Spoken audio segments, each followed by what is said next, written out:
Welcome back to All Eyes on Me podcast. This is Divinity, your host, and tonight I've got Austin in the house. Hello. Okay, I'm gonna keep it real with you guys because you should. It's funny. It's hilarious. Okay, so we just recorded 30 minutes of this episode, and it was so profound and it was so good. I'm so mad, you guys, because this is another podcast host. And we just realized that it wasn't recording. So I had to be the bearer of bad news and tell Austin that I didn't press the record button. Well, look, I will ease the blow a little bit. Please. My first episode that I had out, a girl named Kira Kosarin, an amazing actor and musician, my hard drive corrupted. Shut up. And the episode was not like you shoot for an hour, but this one was like 3.5.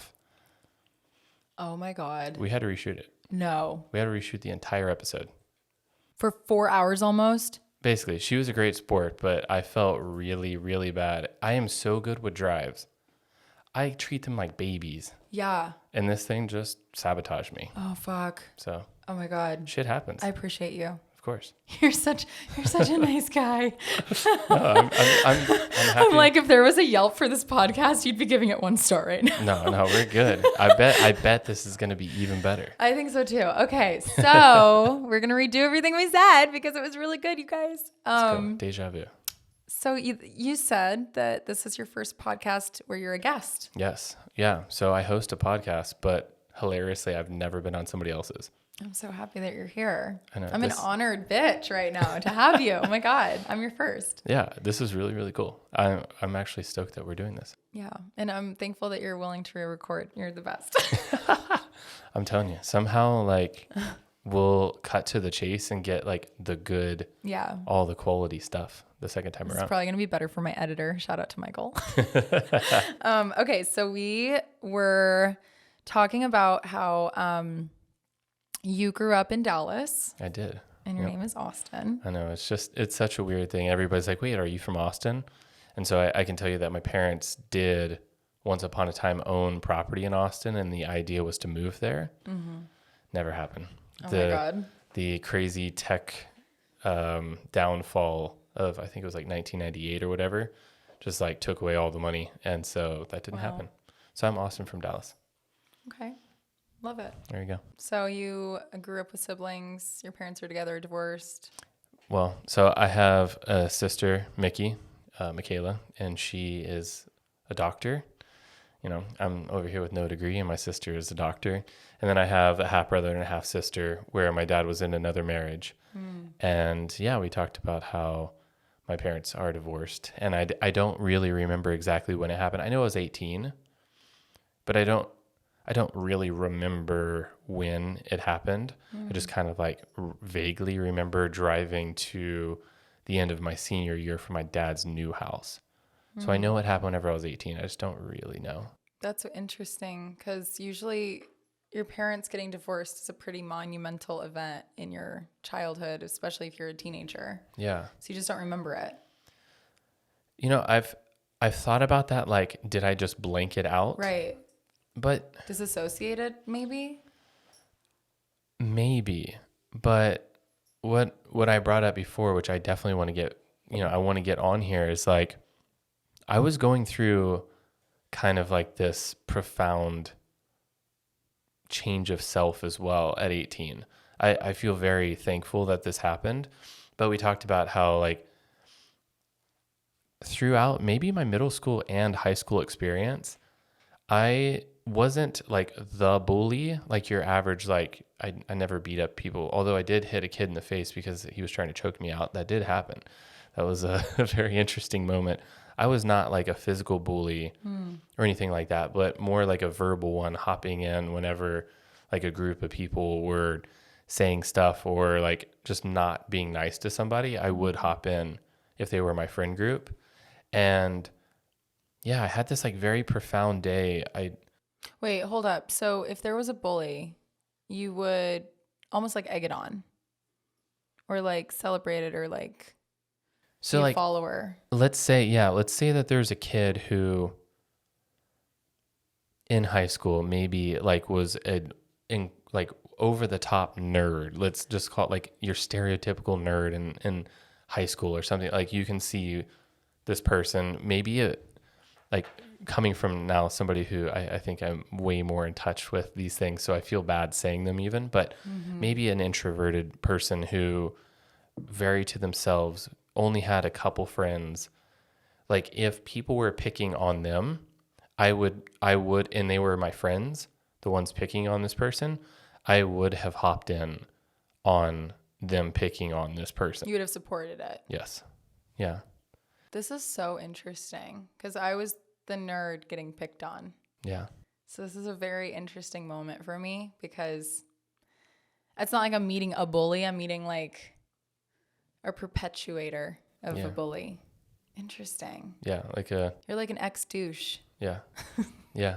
Okay. I definitely feel bad for the person that I was back then. Wow. But it's so interesting because I've talked to the particular people, like I don't want to name their names because it's not necessary. Right. That's not even the point. Yeah. But we talked about it before. I went back after I had this profound day. I told you I parked at this red light. I was driving home, and it was after I had jumped in, just verbally bullying somebody in particular. I mean, I can see them in my head, and I was parked at this stoplight. And funny enough, the guy pulls up right next to me at the stoplight.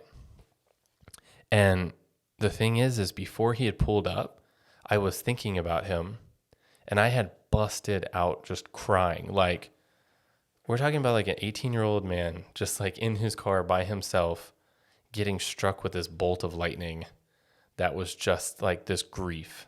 Like I felt so bad for like picking on substitute teachers and being the class clown and being just like an overall dumbass. Yeah. And it all hit me right then. And funny enough, he pulled up right next to me, and I didn't say this on our other recording, but I rolled my window down and I just profusely apologized. I don't even know what they were bullying him about. But it was just something stupid. That's the thing. It's irrelevant. It never matters. No, it doesn't. Whatever you were picking on that person was... Why? Yeah. What's the point? There's literally no point. And so I apologized to him profusely, and he saw me bawling. The very next day, I was completely different. I was apologizing to people. Wow. And then really thinking about treating others the way that I want to be treated. And I don't know how this happened that day, why.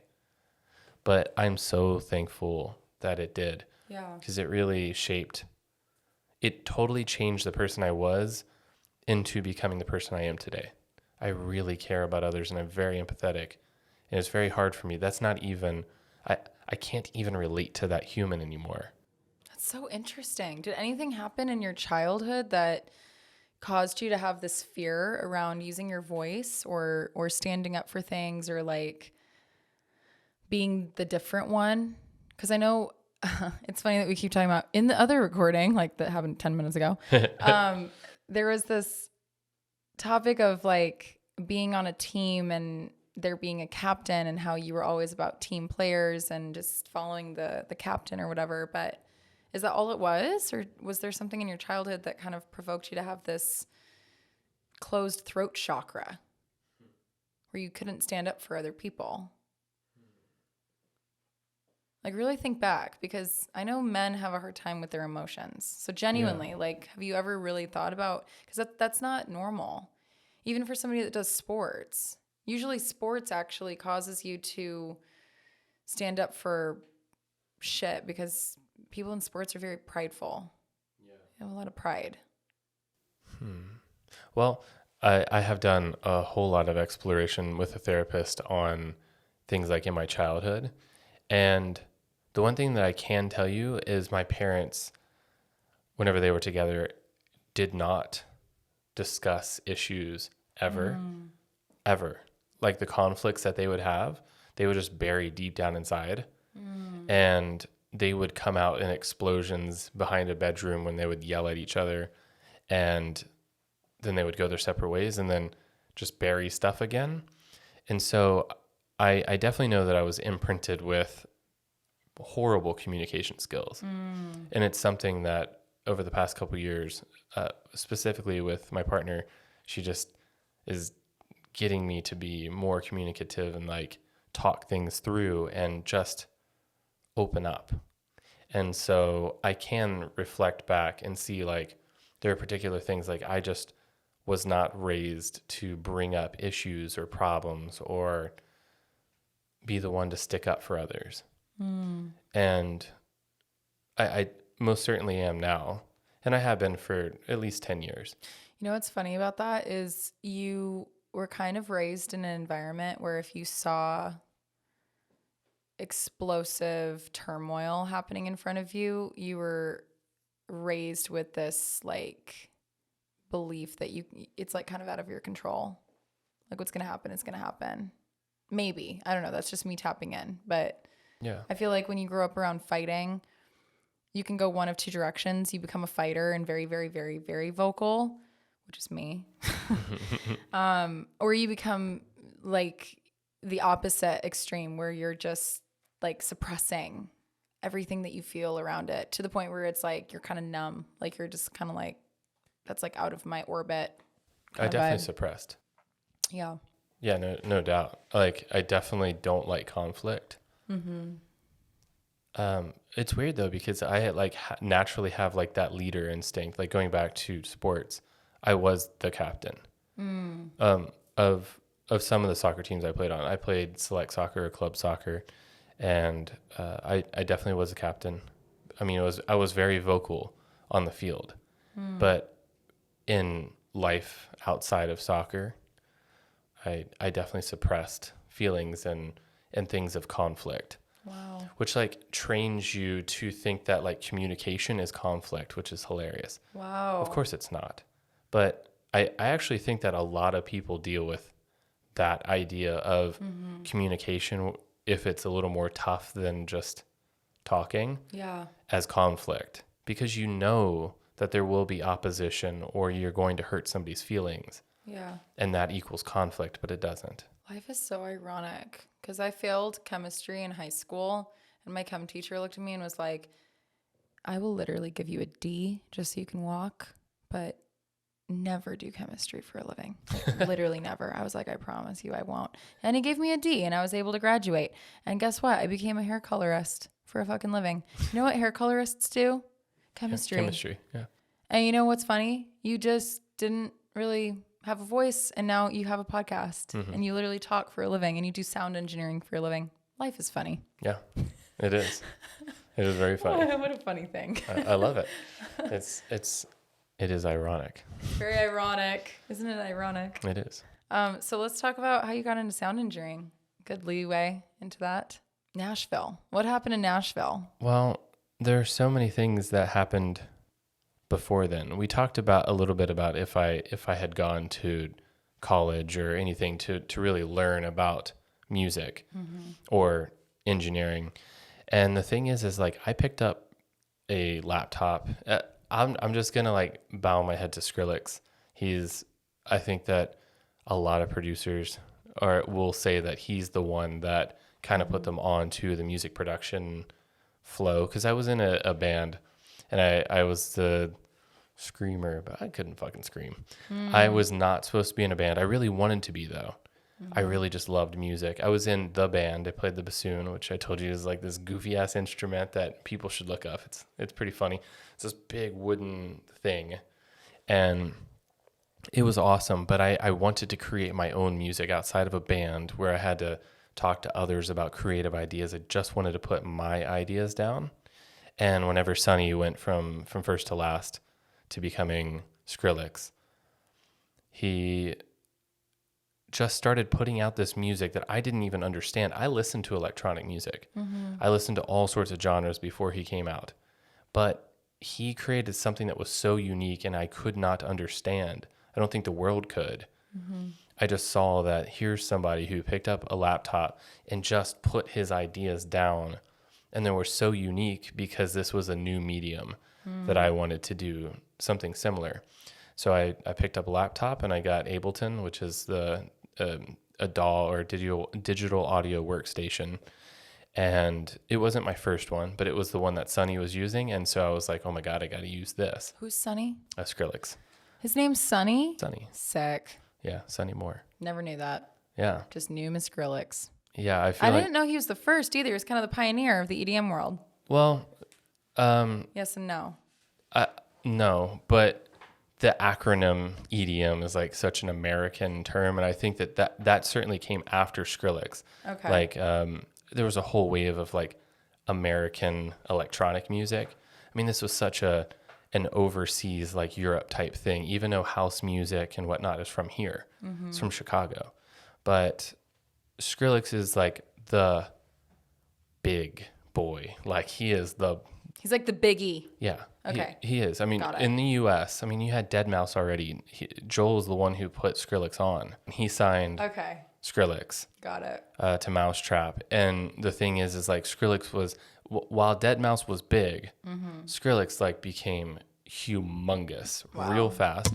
And anyways, I basically, to continue on this, I basically locked myself in my bedroom for years just creating music, trying to figure out what music production is, how to make things sound good, how to make ideas that in my head come out. And at some point I started selling basically beats or tracks to other people. Like I guess you could just call it a ghost producer, where I would make tracks and sell them to other people and they would just smack their name on the track.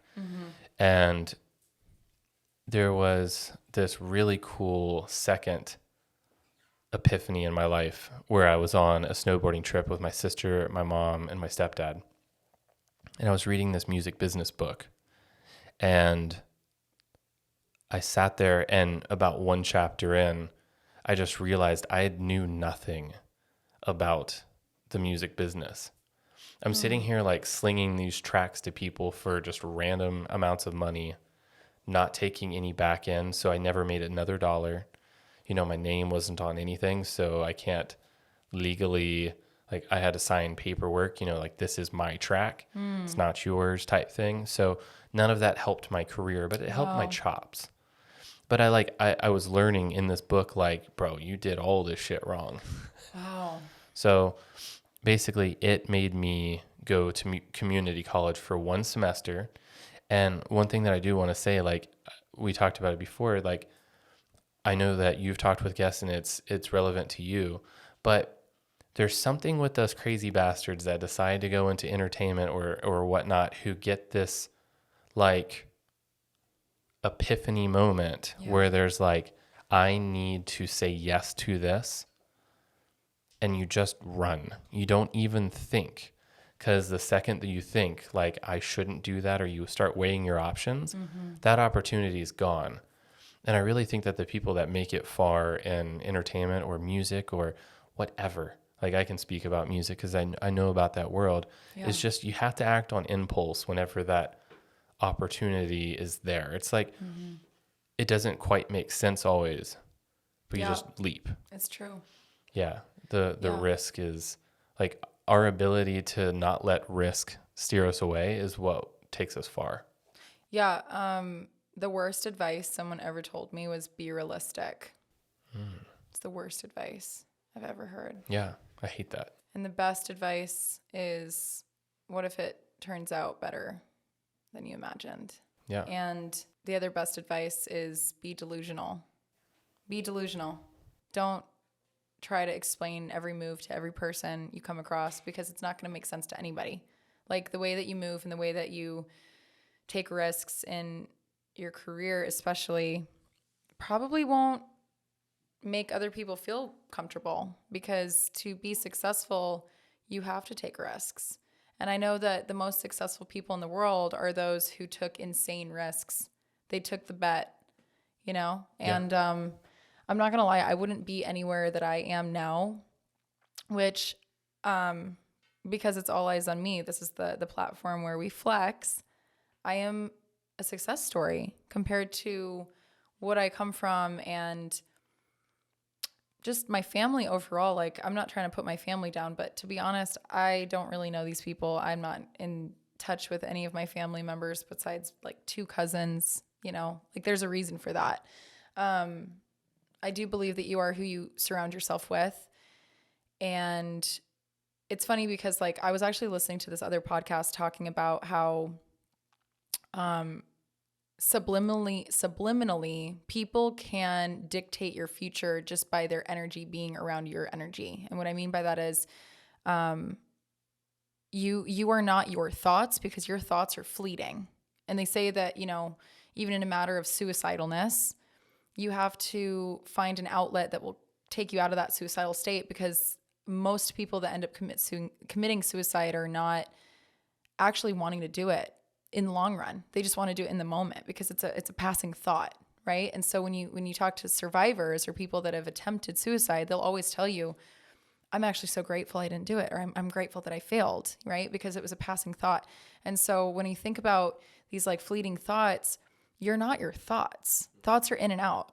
You are the people that you're around, though. And so to be around people who constantly live by the book and like follow the rules and don't take risks, it's like, how many of those people are genuinely successful? And what is success, right? To me, like success is this never ending progression of you get further and further and further in your career, and you make more and more and more money. And maybe it's not even about the money, but at least it's about security and stability and doing what you love for a living, your passion. But I definitely have a lot of people in my life that are now apologizing to me or saying, damn, I should have listened to you like 10 years ago, because while you were taking all the risks, I was playing it safe, and now I'm nowhere.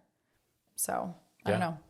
Yeah. I think that one of the things that we talked about is looking back in Dallas, I can see the people that I grew up with, and I love them to death. And I'm so happy that they found where they wanted to be in life. Yeah. But there's something about having a 9-to-5 and having a family and kids already that made them very happy.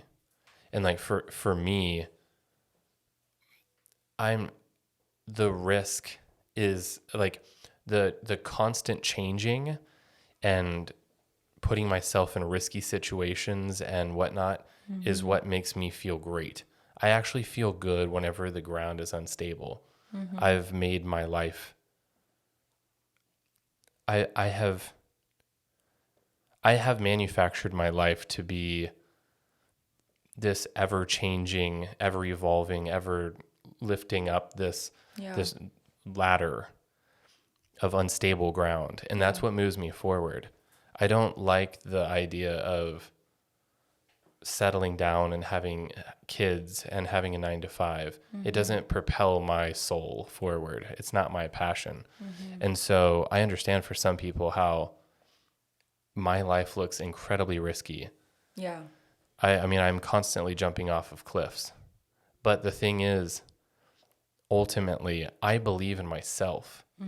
I know that I'm always going to land. I've never not landed. Because even if you fail, you can pivot out of it. Yeah. You just learn. I can continue on with the crazy story of how I got into engineering, because I had to fucking pivot. And you'll hear it's kind of wild, but the epiphany that I had to go to that community college to learn music business, and I tested out of audio engineering because I'd sat in a bedroom and learned audio engineering, just YouTube University. But if I wouldn't have listened to that epiphany immediately right then, like, dude, you need to go to community college and learn some of this stuff, the submissions had already closed for school. But I remember I bought flowers for the counselor I'd never met. I had no idea who I was going to be talking to. It could have been a man. But was it a man? It was not. You're so lucky. Well, I'll tell you how. A man called me up. I was like, oh, I'm sorry, I had to go to the restroom real quick. I definitely manipulated the situation in my favor a little bit. I was like, I have flowers.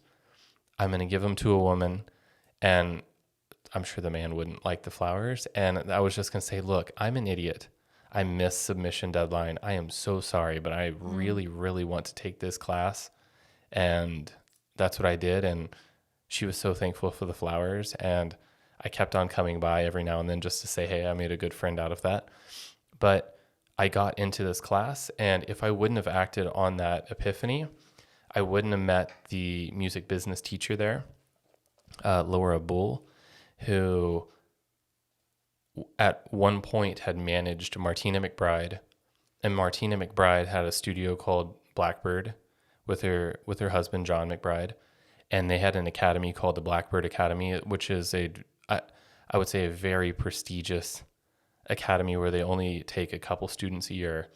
And students, like, basically you're in a mentorship where you are recording real bands in like the nicest studio in the US. It's fucking ridiculous.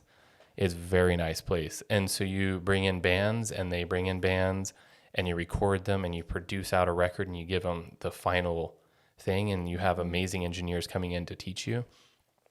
But Laura connected me with that school and got me in. You had to get somebody to say, like, you're the real deal, and she did that for me. But if I hadn't acted on that epiphany, I wouldn't have gotten in. Wow. So, like, that's what I mean. Like, just if something shows itself, just lean in. Yeah. But so I moved to Nashville, and I do this academy. It's 6 months. I stayed in Nashville for maybe 9 or 10 months in total. And from there, I had a particular person. I had 2 people that I wanted to work for who are mixers. And one of them I got a job with, and he's very, very prolific, very big mixer. But this is part of the story that I blank out. I don't talk about him because he's a terrible human being. Oh, wow. And there are so many bad things that I don't want to talk about with that person, more or less because I don't want to poke the bear. Oh, wow. He's like the bear, but like the cocaine bear. Like, you poke that bear and you have no idea what madness could happen. So I avoid that. But what I will say is, like, I worked for a very prolific engineer and I was assisting and I learned many things.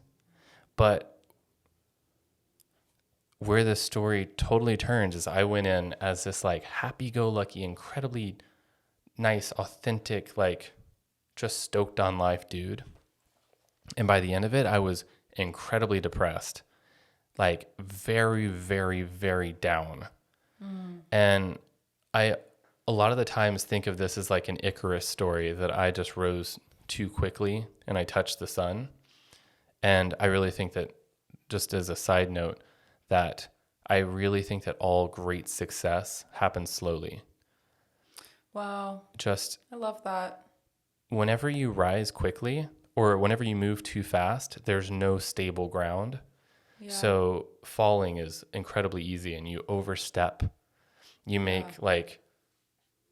I don't know, like thirsty moves, let's call them, just like things that try and progress your career forward too many steps. Yeah. And you always, and I mean always, fall back 2 steps. It just happens. So slow and steady does win this race. If you want to be a great, there's no rush. Man, I'm so happy that you said that. I think a lot of people need to hear that. I didn't used to resonate with that until this year when everything started happening for me. It was like everything, you know, when you go to the chiropractor and it's like, you know? Yeah. I swear to God, this is my chiropractor era, because I feel like everything in my fucking life right now is just, it's like everything's finally aligning. Yes. And it's like so many times every year where I've just sat with my shit and I'm just like, I keep trying to, like, you get to this point where you're like, it should have happened by now, you know, because initially you came into the industry, no matter what facet, it's like this weird pressure you feel coming into the industry where you're like, I need to make it right now. So I'm really happy that you said that, because it's true. And I feel that this year, as I'm entering my 30s, I'm like, there was never any fucking rush. And every single time that I tried rushing the process or I tried making it happen overnight, I fell on my ass. So yeah, I have a perfect analogy for this. Me and my partner Cass were just driving back from Joshua Tree the other day, and we were just cruising back home. We were not going above the speed limit because we were just like, just cruising. And we were going possibly a little bit below the speed limit, which, I mean, that doesn't happen very often, especially on a road trip. You go a little bit above. We arrived home less than 5 minutes different than if we would have gone above the speed limit. Wow. So we were going above the speed limit at one point, and it said you'll get home at, let's say, like 8 o'clock. And we literally got there at 8:05, going below the speed limit, just like chilling. And we both No stress. Yeah. And she turned to me and she was like, this is a weird life lesson. Like, That's so true. we're just cruising right now, and we're still going to make it there exactly the same time. But whenever you're on a road trip and you're like changing lanes and doing all sorts of crazy shit, like you're so fucking focused on the road that you can't like enjoy the ride. And I'm not saying like just cruise in life. You absolutely need to be like moving. Like you need to be pushing, you need to be working and all. But what I'm saying is if you're on cruise control in that I am really moving lane, you're going to get there at the same time as a person who's wildly changing lanes. It also goes back to purpose, though, when you're actually, following your purpose and you're secure in said purpose. You don't feel the need to push it or like make things happen because there's a control issue aspect of that. It's like, why are you trying to control? You're trying to play God. Like, it's not on your time. If you know that something's meant for you, you sit in that security knowing that, and you're like, okay, it's going to happen. For sure. Whatever. Like, I think that also sometimes people like me who do have a little bit of control issues, like, part of that was, from ballet. Like, I was a ballerina my whole life. So there's like this control of like your body that you develop, and, you constantly fighting for this dream of being a dancer, and you spend your whole life training, and I don't know, then when you get a rejection or 3 or 5 or 10, you start to take it so much harder than you should, because it's almost like you were controlling the outcome of your career to this point where one little rejection will crumble you. It can't. Absolutely. It can't, because there's this ultimate path that we all have for our lives. We can't just make it happen when you want it to happen. You have to just let it be. Yeah.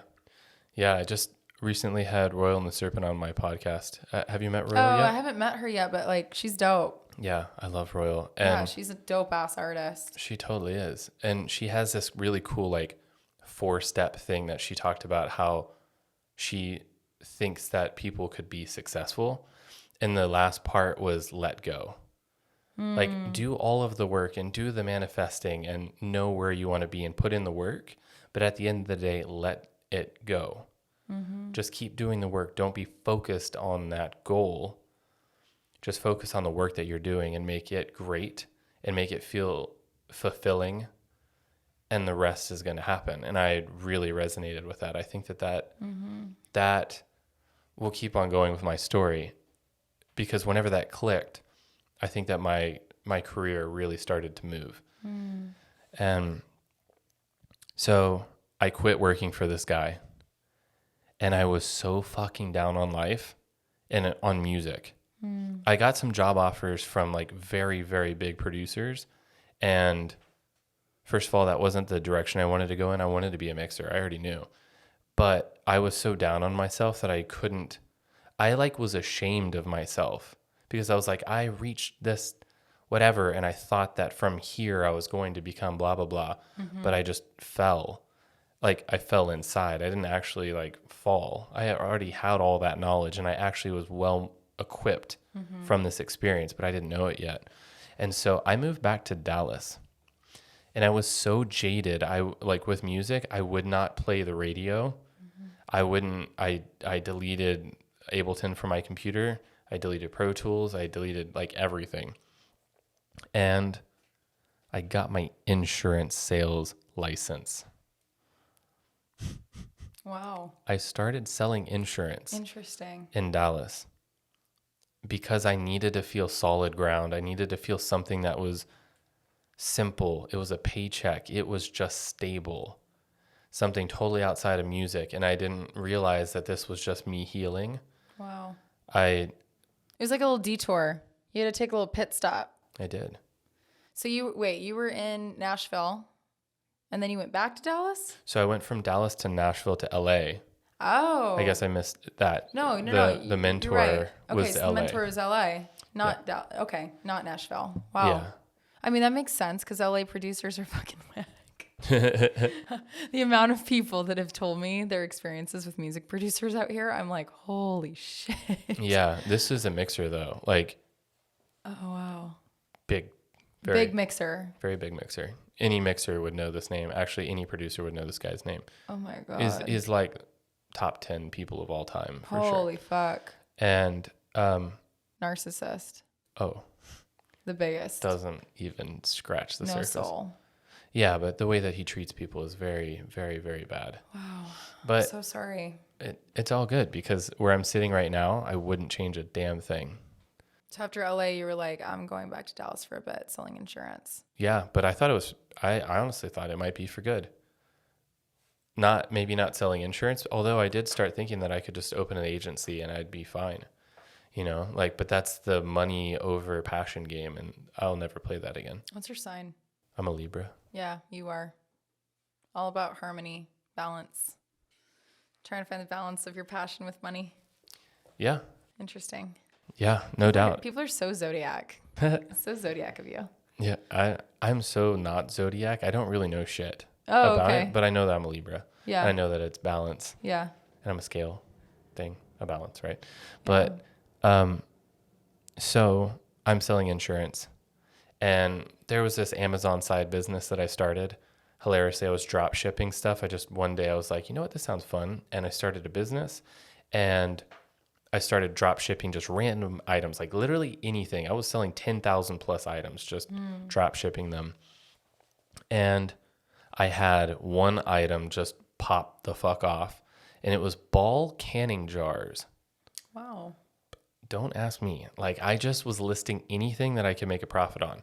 But I didn't know that there was a thing called canning season. I guess there's a thing called canning season where people just can things. And anyways, I started selling so many ball can jars that I made somewhere around like $30,000 to $40,000 in 1 month from selling these jars. Wow. It was so strange. Wait, so what do you mean ball can? They're Explain this to me. They're mason jars Oh, okay. with lids, but like people can, like, you know, fruits or pickles or whatever. But I guess there's a particular canning season. And basically it's called arbitrage, but basically you figure out where you can buy an item from one store and sell it on another for a profit. Wow. But I never touch it, so it's drop shipping. So it literally sends from one company to somebody's door through Amazon. So you think that you're buying it through Amazon, but you're actually buying it from me. But I'm not touching it. It's coming from a store that goes to somebody. So I just came up with this like crazy way of whatever. I was bored with insurance basically. And so all of this is coming to, I had my first psychedelic trip. Shrooms? Yes. Okay, love it. Love shrooms. The thing was I met somebody who I won't name. I'm not going to give that dude credit. Sorry. I will totally give him credit for putting me onto this and putting me back on the right track, but not an awesome dude by any means. But isn't it funny how many fucked up people come into our lives? yo, this dude's fucked up. Yeah, I know. I can feel it. It's like emitting off of you. Yeah. But they come into our lives and they literally like, it's like you're like thankful because they put you on a different path, but you're like, you're such a fucked up person. Yes. No, this dude is fucked up. But he helped put me back on the path, and I'll tell you how. Like he told me that, dude, you were doing this thing, and this is your passion, and you were so into it. What happened? And I told him the whole thing, and he was like, "Okay, look, how about you do mushrooms with us, a couple people, and let's just see what happens." Mm-hmm. And 3 days after that trip, I was taking a shower, and again, just like in the car, I just bawled my fucking eyes out. Wow. And all of the passion for music and everything came rushing back in like a fucking ton of bricks. Yeah. And so I took that random $30,000 to $40,000 that I made on Amazon, and I went and traveled for 4 months, 4 and a little bit of change months.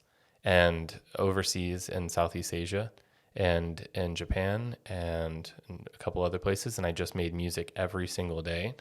Wow. And all the passion came back. And there was one particular day in Japan where I just knew. I'm so jealous you went to Japan. Oh, it's extraordinary in many ways. I want to go to Tokyo more than anything in life. You went to Tokyo? Yeah. Oh yeah. I was there for over a month. Yeah, you should definitely go. Like, I would live there. You should go there first and check it out. Would you live there? I think that I would travel there once a year because I really have an affinity for it, but almost nobody speaks English, like less than 1%. Wow. So you need to be able to gesture and use Google Translate and by any means necessary talk to people. But it's very lonely for somebody who does not speak the language. And their culture is just so drastically different. It's beautiful and it's awesome, but it's very hard to connect with people because everybody is so reserved. So, I mean, it was a beautiful experience, but what it did was at the height of like loneliness, but a height of passion for music, I knew there was like literally one day where I was like, if I went back to LA today, I'm going to make it. Like I had all the passion I needed and I had that yearning for connection. And so I booked a ticket like literally the next day and I got the fuck out of there and I went back to LA and yeah, things like really, really started moving because I had that fire burning again. And again, I had that like, today, if you do this, shit's going to work. And I didn't even think about it. I just did it. Wow. Yeah. I resonate. It's very cool. I think we're living in a matrix where we attract people when we're open to attraction too. You have to be open. I think when you're very clear, you get to that point. I think Tokyo was your point of clarity. Yes. Where you're like, this is it. Now and on, I'm going to just, I'm finally going into that peaceful state, that inner peace where I'm like, not even worried anymore, concerned anymore. It's just, everything is coming now. Finally. There's no more struggle. The flow state. Yeah. And it's not like, life is free of struggle all of a sudden, but just any struggle that tries to remain imminent around you, just, you don't even really notice it. You're just kind of, it's like you're floating almost. It's like, yeah. I think that's that obsession and delusion. Yeah. Yeah. It's very euphoric. I reached that point last year when I decided to move back to LA because same shit. Like the first time I lived out here, I got my ass handed to me and it was very dark and I left very jaded. And, last year I went through a really abusive domestic situation. And when I got out of that, oh my God, I literally was like on my mom's couch, 29 years old, low credit score all of a sudden when I had 750 credit score in the entire fucking 20s. But my biggest flex being my credit score suddenly dropped to 485 and like abusive relationship. Now I'm living in my mom's house at 29. Like I was just like, I felt like such a loser. And then suddenly there was this one day, it was 11/27. I'll never forget it. My two lucky numbers, 11 and 27, November 27th. My mom comes home from the hospital and I'm like, do you regret not going back to LA? My mom was like, every day of my fucking life. She was like, if I had gone back, I would have been it. I know I would have been it. She knows. And I believe her. The thing is I actually believe her. My mom was beautiful and talented. It's just, she had a fucked up mental health, still does. She's the most beautiful woman in the world. She literally stops a room, but her depression and her mindset is just so poor. And when she said that, it was like something just clicked. And suddenly I went into the state of euphoria. I was like, if I go back to LA, it's going to be very different. Yeah. Suddenly it's like somebody just fucking poured gasoline all over me and just ignited me on fire. Yeah. And I didn't come back here as a fuck you to my ex or my old friends or any haters. Like, it's not about you. Like, it's about me. Like, I'm actually like on my path finally. It's like the fucking chiropractic analogy. I love it. So I get it. It's cool. Yeah, it's a good feeling and you just have to act on it. So what happened? You came back to LA in that moment or? I did. And yeah, so like to go back to one thing that we were talking about before is like artists or people that want to work in entertainment need to have ingenuity on how to make money. Yeah. That it's all about money. It always comes back to money because we have to have that to live, right? And here's something that I'll say, and this I think that a lot of people need to hear this because they confuse plan B with plan A and whatnot. Whenever people say no plan B, people a lot of the times will talk about a job as like let's a lot of actors will be baristas, right? They will serve coffee. They'll work at Starbucks or something like that while they're trying to act or while they're trying to do music. That's not a fucking plan B. We need to set that straight. Working a job and doing your passion is not a plan B. That is just sane. Period. You need money to be able to survive. Plan B is if you want to be an actor or a musician or somebody who does incredible hair or somebody who does like any passion like that takes a lot. Yeah. Going back to school for a degree in something that has nothing to do with your passion. Like you go back for, I don't even fucking know. I never went to school. Like any degree that if you want to be an actor, literally any degree in college is a plan B. Like while you are trying to act, if that is what you want to do for a living, going back to school to learn another craft and get a degree is a plan B. That's dumb as hell. I'm just going to say it. Like if you, the thing you want to give up everything in life for is acting, why would you pay money and sit in school? It's taking you in a different direction. But having a job that pays the bills while you're pursuing a craft is not a plan B. So now that we have that out of the way, whenever I came back to LA, I knew I wanted to be in music. And so I took the music that I had made on the road on that cool little trip that I did. It was in 2017. And I just started showing it to every person that I could. And it's this weird, it's a thing called binaural audio that whenever you have headphones on, it sounds like the music's going around you. Wow. Like coming literally behind you or actually from the side of you, not in headphones. It sounds like it's outside of them. Wow. So it's this weird gimmicky, cool thing. But I was showing people and I ran across a woman and she said, you would make incredible music for movie trailers.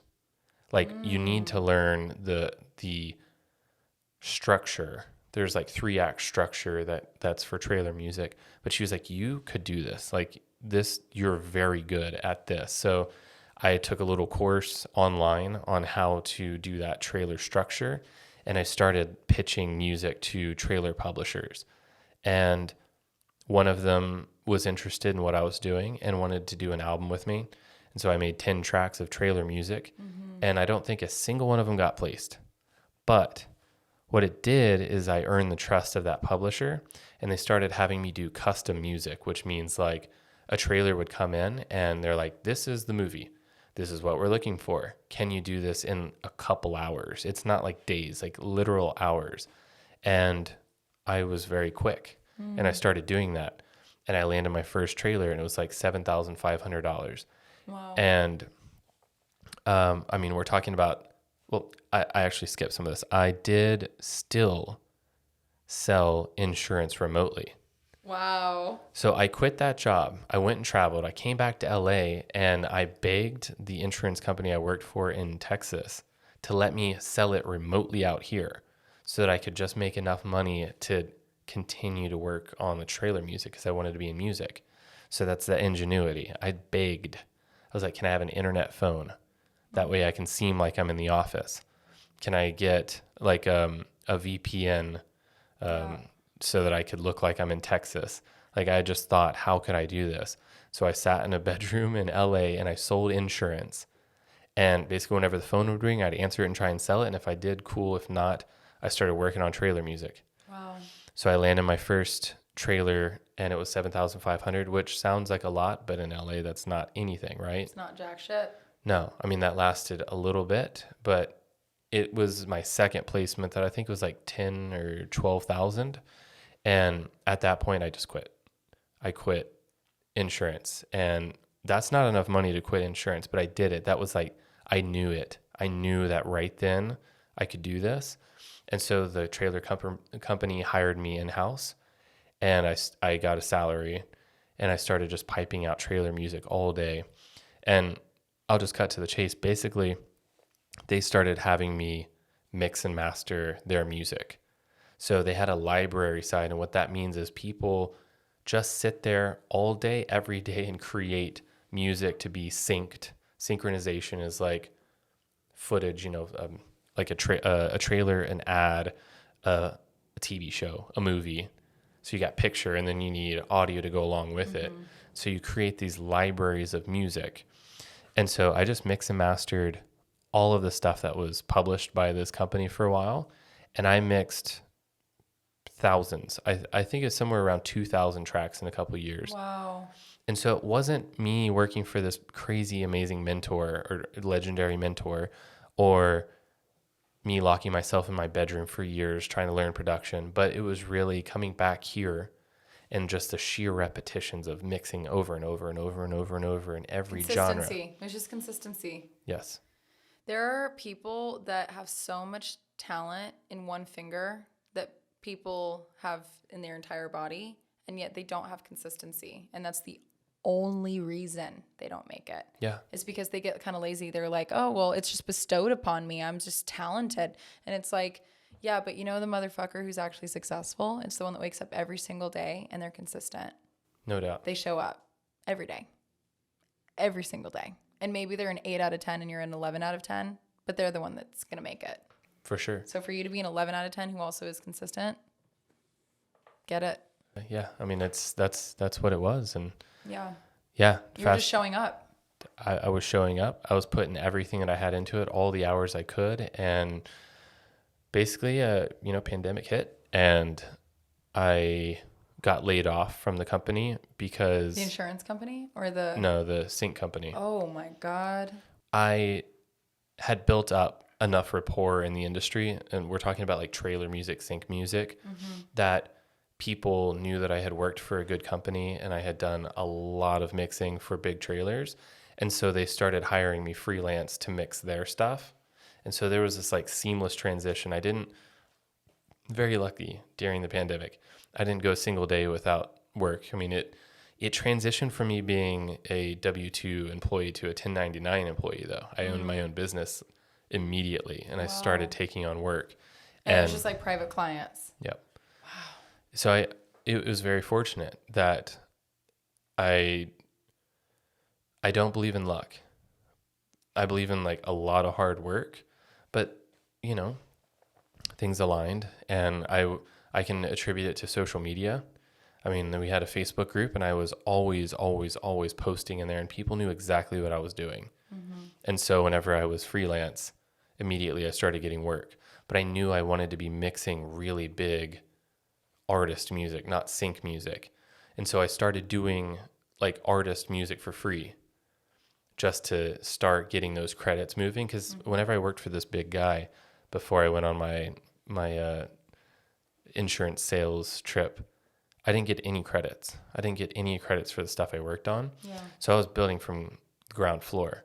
So I just started taking on free clients while doing the sync music. Wow. And as those credits started to build up, I started to get bigger and bigger and bigger clients, and I could start, charging, and then started searching for a manager, which a lot of people say don't do, but it just makes you look better to be represented.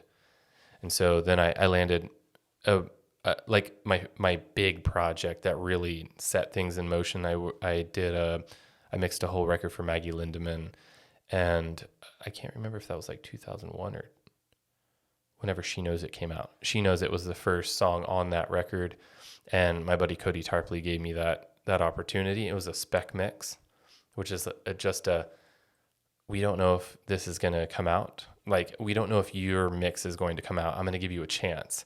If you crush it, cool. If not, we have a mixer lined up. Luckily, I crushed it, and the rest was kind of history. Now me and Cody are like best friends, and but yeah, that's kind of the story. It's just like getting kicked in the face over and over and over, and you just keep moving forward and letting everybody know what you're doing. Don't be fucking afraid of posting on social media and going out to every event that you can that's networking and just talk to people. Yeah. Be very humble. Ask what people are doing. Be a tool to other people. Who gives a fuck what you're doing? How can you help somebody? If you're valuable to somebody, they'll give you an opportunity, and then people see how valuable you are. You don't have to go around and say it. And as soon as that Maggie record came out, I started getting very steady work, but it was all getting to that point, you know?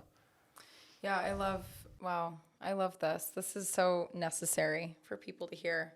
What would you tell your younger self if you were to, well, let's just put it this way. If you were to speak to somebody who actually wants to go into music eventually, but from the production standpoint, mixing standpoint, because I don't even know, this is how unaware I am of like music production. I don't even know the real difference between producer and mixer. Maybe you could tell me. Yeah. So a music producer can take on so many different roles. But ultimately, I think of a music producer as somebody who can help an artist take an idea in their head, or maybe not in their head, but take an artist from, I don't have a track, but I want to have one, to having a track. Okay. So that could be them playing the instruments and recording them, or sitting down and talking to an artist and saying, what do you want to say in this track? What do you want this to feel like? Yeah. Oh, I want to sound like so-and-so. Okay, cool. Let's bring in a writer. They're going to help you write this message that you have in your head. I'm going to sit here in this chair and I'm going to either program a track like synths and drums and everything, or they're going to play it in and they're going to make your vision come to life. And then a mixer is basically somebody that takes that idea and that production, that song, but that's rough. We call it a rough mix, like the producer's version of this song. And then I elevate each individual element in that song to sound as big and as badass as possible, or just to convey the message the way that the song wants to have it conveyed. Wow. I find like the thing that makes a track feel, and I just elevate that as much as possible, and I balance everything out so that no matter where you listen to, it sounds amazing. Wow. But it's like,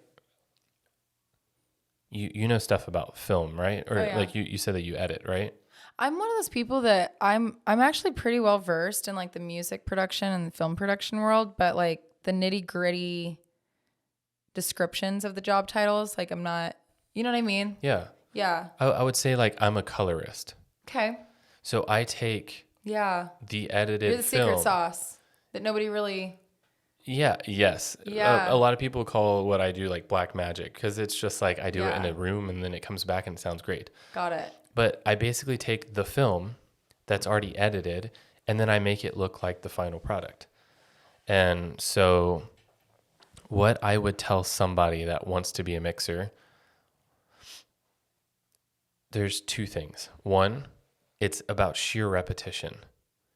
You can never learn what your sound is or what your ear likes if, one, you're not listening to a shit ton of music. But then like that's cool and all, but like, how do I make things sound like the things that I like? It's all about sheer repetition. So get out there and network like crazy and do as much free work as humanly possible.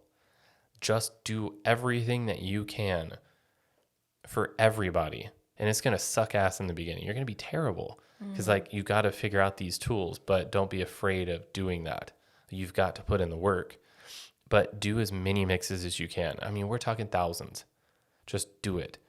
If you can work for a sync publisher, that is a cheat code. I mean, I've mixed more records than probably like 50-year-old men who have been in this in 30 years, just because of I've worked for so many different publishers as either an in-house guy or a freelance guy.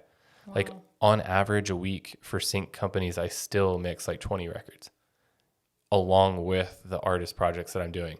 So the sync stuff, I try new things that I don't want to try on artist tracks yet because it's too risky. But it's my little lab. and I try things out over there, and then I bring the things that work into my artist tracks.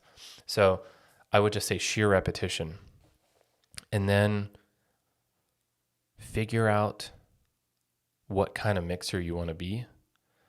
Do you want to be somebody who is working in pop or rock, or what the genre is, and start to, I'm speaking to myself right now, steer the ship in the direction of the stuff that you want to be working on. So I'm trying to steer my ship a little bit more into the pop lane. I would say like alt pop, pop. That's where I want to be, because I want to be one of the biggest mixers in the world, and I want to impact as many people as humanly possible. And pop music is always just going to have a bigger global effect. I'm going to be able to move more people with something I worked on. I love alt rock. I work in so much of it. I really have that dialed in, but I want to work more in pop. So I would say after you have the sheer repetition and you have these clients starting to move, start to steer the ship in the direction that you want to go, because ultimately it's all about happiness, right? I want to be happy in what I do. So that's what I would say. What's your next move before we sign off? What's next for you?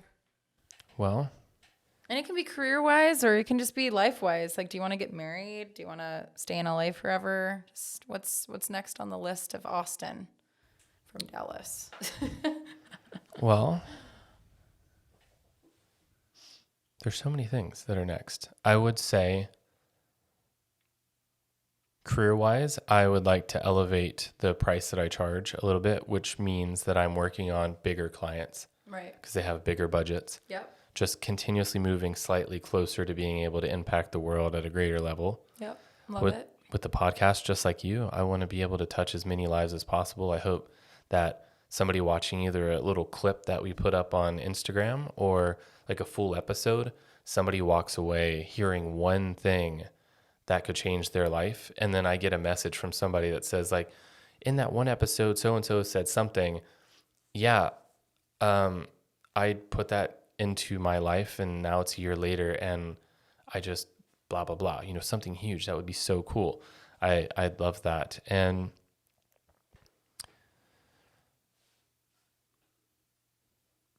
I think the last thing that I'll say is to be able to say no to more projects, because I'm taking on so many of the right ones, the ones that make me feel fulfilled. Because I'm in the place right now where I'm doing really well. I'm able to pay all the bills, and I live pretty well. I'd love to have a new car, but my car works great.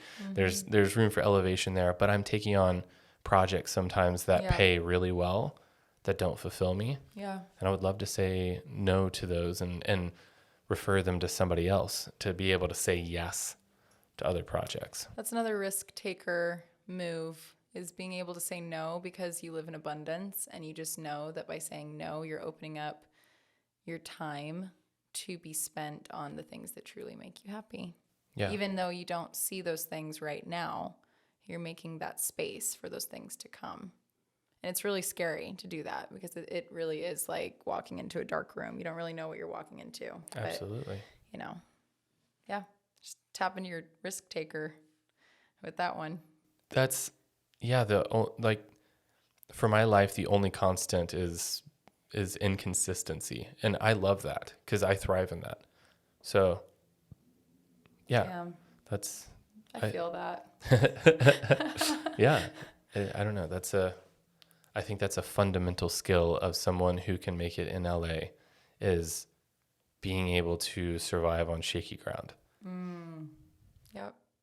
And being open to things not going exactly as you thought they would go. Yes. But knowing that they're going to go better as long as you stick it out. All right, guys. Well, thank you so much for watching. If you want more episodes like this, make sure you hit the like and subscribe button down below, and I will see you guys next time. Bye, guys.